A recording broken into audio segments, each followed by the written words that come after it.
Okay, so for this project, you're gonna have this small piece of paper. It's a 6x6. You're gonna have a black pen, and then you're gonna have multiple things that you can trace to create circles. So my goal on here is to have 10 circles. So what I'm gonna do is start with the biggest because I think that's the most simple.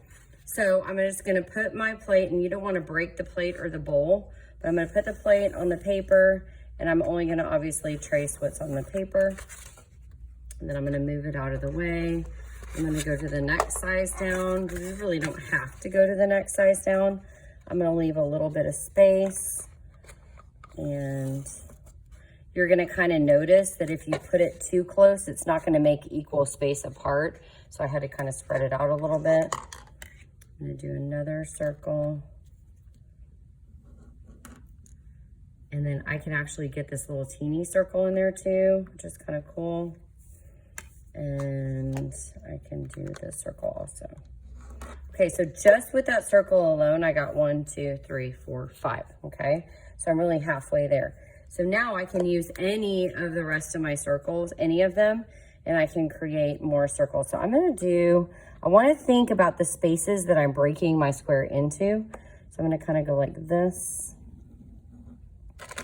I'm tracing around this.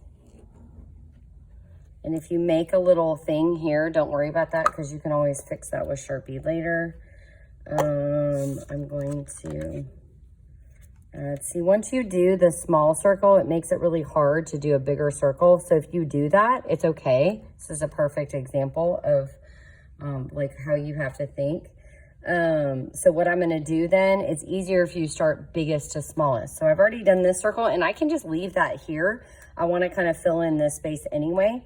So I can kind of come over here, and maybe I'll kind of do this and try to fill up this space. So I'm gonna do the CD. And I'm also gonna trace the little circle inside the CD.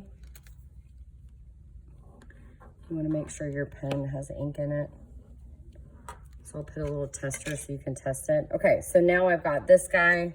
Now I can kind of do the smaller ones. So I'm gonna turn this and add that circle.